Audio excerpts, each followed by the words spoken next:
La guerre des restos a fait rage dans le 10e épisode de Top Chef diffusé ce mercredi 3 mai sur M6. Pour la première fois, les chefs de brigade ont ouvert leur établissement, décoré avec des perruches. Une guerre des restos inédite, voilà la promesse faite par Top Chef pour le 10e épisode de la saison. Ce mercredi 3 mai, M6 a ainsi constitué 3 trinômes, l'un constitué par Jean, Carla et Mathieu, l'autre par Jérémy, Sarika et Hugo et le dernier par Paul Perret, Glenn Vielle et Philippe Etchebest. Pour la première fois de l'histoire de l'émission, les chefs de brigade se sont donc prêtés au jeu de l'ouverture d'un restaurant en 48 heures. Ils ont donc dû constituer leur carte et penser à la décoration de leur enseigne. Au moment de faire les courses dans un magasin, Paul Perret semble avoir fait une découverte extraordinaire. J'ai trouvé, lance-t-il.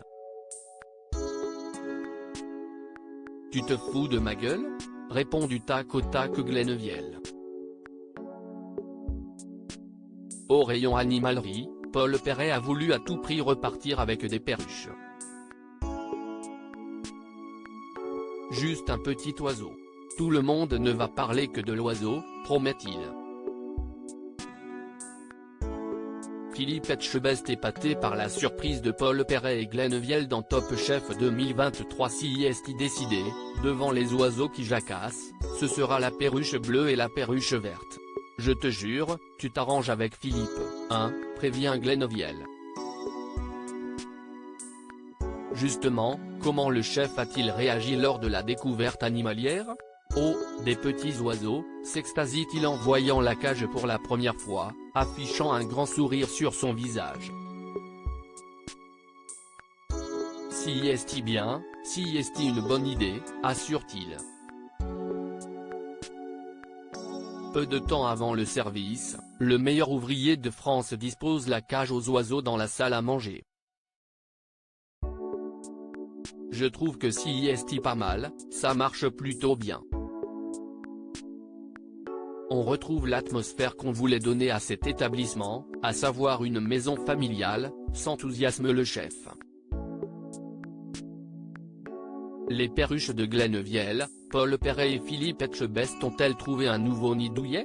À l'entrée des invités dans la salle, les perruches font un effet bœuf. On est d'accord qu'il y a des piou-piou ? Ah mais je ne suis pas folle. Depuis tout à l'heure, je me dis qu'il y a des piou-piou, s'étonne l'une des convives qui tournait le dos aux oiseaux. Après la fermeture de l'établissement, il a bien fallu trouver une nouvelle maison pour les deux volatiles. Interrogé par Télé Loisirs, la production répond à cette brûlante question. Nos très chères perruches ont été adoptées par un régisseur qui possède une volière, nous indique-t-on. En revanche, on ne sait toujours pas quel nom leur a été attribué.